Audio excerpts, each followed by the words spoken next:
111 spacecraft mission, 80 launch mission, 12 student satellite, 2 re-entry mission, 342 foreign satellite of 34 countries।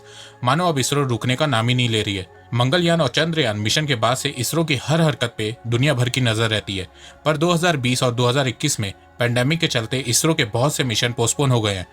पर आने वाले 2 से 3 सालों के अंदर इसरो फिर से पूरी दुनिया के सामने अपने हुनर का लोहा मनवाएगा। तो नमस्कार दोस्तों, स्वागत करते हैं आपका चार्जिंग पॉइंट हिंदी में। दोस्तों, आज के इस वीडियो में हम बात करेंगे इसरो के फ्यूचर मिशन के बारे में, तो जुड़े रहिए आप इस वीडियो के साथ। दोस्तों, मैं ऐसे ही एजुकेशनल टॉपिक पे बात करता हूँ, तो अगर आपको मेरा काम पसंद आता है तो अब आप मुझे सपोर्ट कर सकते हैं पेट्रियन और यूट्यूब में ज्वाइन बटन के थ्रू।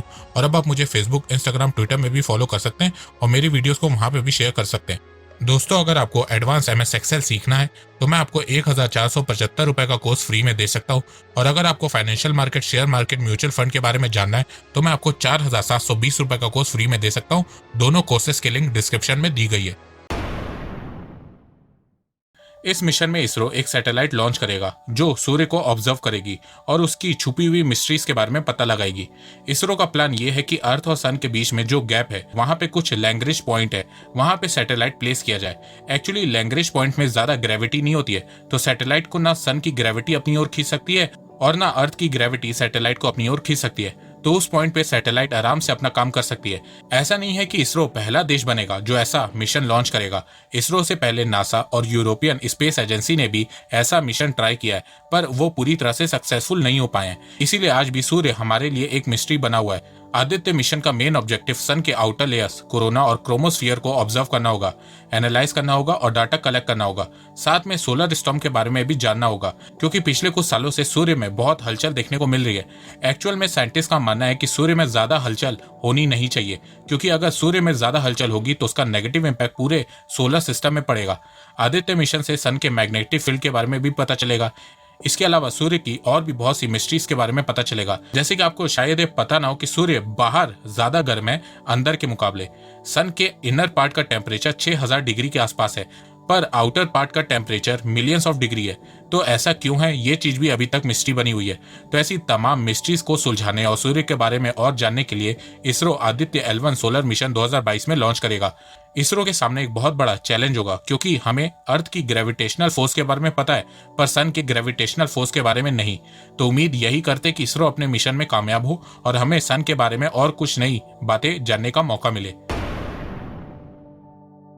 गगनयान भारत का एक महत्वाकांक्षी मिशन है, जिसमें 3 भारतीयों को अंतरिक्ष में 7 दिन की यात्रा के लिए भेजना है। वैसे जो भारतीय अंतरिक्ष में जाएंगे उनका नाम वायोमोनॉट्स रखा गया है। जैसे कि अमेरिकन जो स्पेस में जाते हैं उनका नाम एस्ट्रोनॉट्स होता है, रशियन जो स्पेस में जाते हैं उनका नाम कॉस्मोनॉट्स होता है। वैसे ही भारत से जो 3 लोग स्पेस में जाएंगे उनका नाम वायोमोनॉट्स होगा। तो 3 इंडियन वायोमोनॉट्स 7 दिन के लिए स्पेस में रहेंगे। वायुमोनॉट्स के चयन के लिए भारतीय वायुसेना ने 10 पायलटों का चयन किया है। अब इन 10 लोगों की और ट्रेनिंग चलेगी और इनमें से हमें 3 वायुमोनॉट्स मिलेंगे।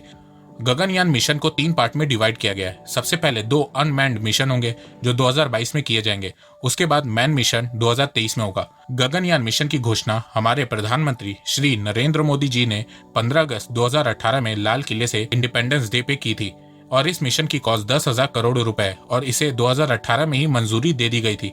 वैसे इसरो के गगनयान की कॉस्ट बाकी स्पेस एजेंसी के ह्यूमन स्पेस मिशन का सिर्फ 10% है। एक चीज आपको ये भी बता दूं कि इसरो ने इसे मैन मिशन नहीं कहा है, क्योंकि हो सकता है कि उन 10 कैंडिडेट में से कोई वुमेन भी सेलेक्ट हो सकती है। तो इसीलिए इस मिशन का नाम ह्यूमन स्पेस फ्लाइट रखा गया है। और अगर इसरो का गगनयान मिशन पूरी तरह से सक्सेसफुल होता है, जो कि मुझे लगता है कि 100% सक्सेसफुल हो जाएगा, तो इस मिशन के बाद भारत दुनिया का चौथा देश बन जाएगा जिसने ह्यूमन को स्पेस में भेजा है, जो कि एक बहुत बड़ी उपलब्धि होगी। इसरो ने 2016 में reusable launch vehicle RLV program launch किया था। इसका उद्देश्य स्पेसक्राफ्ट का दोबारा उपयोग करके लॉन्च की लागत को कम करना है। अब तक रीयूजेबल लॉन्च व्हीकल RLV का प्रशिक्षण केवल पानी पर किया गया है। अब इसरो पहली बार इसका टेस्ट जमीन पर करेगी। Reusable launch vehicle space shuttle के रूप में कार्य करेगा। यह अंतरिक्ष में पेलोड या सैटेलाइट को पहुंचाने के बाद पृथ्वी पर वापस लौट आएगा। यह जमीन पर एक आम एयरक्राफ्ट की तरह लैंड कर सकता है। इसरो के इंजीनियर्स का मानना है कि सैटेलाइट को ऑर्बिट में सेटल करने की लागत कम करने के लिए रीयूजेबल रॉकेट काफी कारगर साबित हो सकता है। साइंटिस्ट की माने तो रीयूजेबल टेक्नोलॉजी के यूज से स्पेस में भेजने वाले पेलोड की कीमत $2,000 पर किलो, मतलब कि 1.32 लाख पर किलो तक कम हो जाएगी। तो इस टेक्नोलॉजी को पाने के लिए इसरो ने इसे 4 पार्ट में डिवाइड किया है। पहले पार्ट का टेस्ट 2016 में हो चुका है, दूसरे पार्ट का टेस्ट 2020 में प्लान किया गया था, पर पैंडेमिक के कारण इस मिशन को पोस्टपोन कर दिया गया। हो सकता है शायद इस साल के एंड में इसका सेकंड पार्ट का टेस्ट हो। चंद्रयान इसरो ने 2008 में लॉन्च किया था और चंद्रयान ने मून पे आइस वाटर ढूंढ निकाला था और ऐसा करने वाला इसरो फर्स्ट स्पेस एजेंसी बना था। इस सफलता के बाद इसरो चांद पे एक बार फिर से प्रॉपर रिसर्च करना चाहता था। 11 साल बाद इसरो ने सितंबर 2019 में चंद्रयान 2 मिशन लॉन्च किया। चंद्रयान 2 मिशन एक रोबोटिक रोवर मिशन था जो मून के साउथ पोल पे उतर के वहां पे रिसर्च करता, पर कुछ टेक्निकल इशू के चलते चंद्रयान 2 मिशन पूरी तरह से सफल नहीं हो पाया। पर इस बात से इसरो ने हार नहीं मानी और वहां से शुरुआत हुई मिशन चंद्रयान 3 की, क्योंकि अभी भी चांद पे चंद्रयान 2 का ऑर्बिटर बिल्कुल सही से काम कर रहा है, जो इसरो को चांद की प्रॉपर इमेज हर साइड और एंगल से दे रहा है। तो बस इसरो को अब चंद्रयान 3 मिशन में एक लैंडर और रोवर की जरूरत है जो सही से चांद पे लैंड कर जाए। इस मिशन की डेट 2022 रखी गई है। इसरो अब एक new launch vehicle, small satellite launch vehicle SSLV पे काम कर रहा है। साल 2018 में विक्रम साराभाई स्पेस सेंटर में SSLV का डिजाइन तैयार किया गया। फिर 2019 में इस प्रोजेक्ट को गवर्नमेंट ने पास किया और लगभग 12 करोड़ रुपए दिए इसरो को इस प्रोजेक्ट को कंप्लीट करने के लिए। इसरो के पास बेसिकली इस समय 2 सैटेलाइट लॉन्च व्हीकल है, GSLV हैवी वेट सैटेलाइट को लॉन्च करने के लिए और PSLV लो और मीडियम वेट सैटेलाइट को लॉन्च करने के लिए। पर इसरो चाहता है कि वो लो वेट सैटेलाइट को लॉन्च करने के लिए एक नया लॉन्च व्हीकल बनाए। अब आप सोच रहे होंगे कि इससे फायदा क्या होगा। एक्चुअल में जब कोई फॉरेन कंट्रीज इसरो से अपनी सैटेलाइट लॉन्च कराती है तो उसमें कुछ सैटेलाइट के वेट बहुत कम होते हैं, मतलब 100 से 500 किलो के बीच होते हैं, तो उसके लिए भी इसरो को PSLV को यूज करना पड़ता है। पर अगर ऐसी सैटेलाइट को लॉन्च करने के लिए ISRO small satellite launch vehicle SSLV को यूज करेगा तो उसका बहुत कम खर्चा बैठेगा और सबसे बड़ी बात कि सिर्फ 15 दिन में ही पूरा रॉकेट असेंबल होकर लॉन्च हो जाएगा, जिससे इसरो का बहुत टाइम बचेगा। SSLV 500 किलो तक की सैटेलाइट को आराम से लॉन्च कर सकता है। जितनी कॉस्ट PSLV को लॉन्च करने में लगती है उसका सिर्फ 1/10 मतलब कि सिर्फ 10% कॉस्ट लगेगी SSLV से सैटेलाइट को लॉन्च करने में। जहां PSLV को लॉन्च करने में 25 से 75 मिलियन डॉलर्स लगते हैं, वहीं SSLV से सिर्फ $2.5 मिलियन के आसपास लगेंगे। इंडियन रुपी की बात करें तो 20 से 25 करोड़ के आसपास लगेंगे। SSLV का सबसे बड़ा एडवांटेज ये होगा कि इसके सेटअप के लिए ज्यादा लोगों की जरूरत नहीं पड़ेगी। इसकी हाइट सिर्फ 34 मीटर की होगी और SSLV को इस तरीके से तैयार किया जाएगा कि इसके लिए मिशन कंट्रोल सेंटर की भी जरूरत नहीं पड़ेगी। SSLV को आप एक ऑफिस में बैठ के एक कंप्यूटर से भी लॉन्च कर सकते हैं। तो सोचो कितने कम खर्च में इसरो सैटेलाइट लॉन्च करेगा। वैसे भी इसरो को better result in low cost से जाना जाता है। SSLV की मदद से इसरो पूरे स्पेस मार्केट में एक तरीके से अपना दबदबा बना लेगा, क्योंकि आज के समय में ऐसे बहुत से देश हैं जिनके पास लॉन्च व्हीकल नहीं है और सैटेलाइट को लॉन्च करने के लिए उतने पैसे भी नहीं है। तो SSLV की मदद से इसरो उन सभी देशों की प्रॉब्लम सॉल्व कर देगा। और सिर्फ इतना ही नहीं, SSLV की मदद से इसरो वर्ल्ड वाइड एक कॉम्पिटिटिव रेट सेट करेगा, जिससे दुनिया भर की कंपनीज अपनी सैटेलाइट इसरो से लॉन्च करवाने के लिए तैयार हो जाएंगी। भारतीय स्पेस रिसर्च ऑर्गेनाइजेशन इसरो और अमेरिकन स्पेस एजेंसी नासा एक साथ मिलकर $1.5 बिलियन की कीमत की एक सैटेलाइट साल 2022 में लॉन्च करने वाले हैं। नासा की इस सैटेलाइट के लिए एक विशेष S band synthetic aperture radar SAR की जरूरत थी, जो भारत ने उपलब्ध कराया है।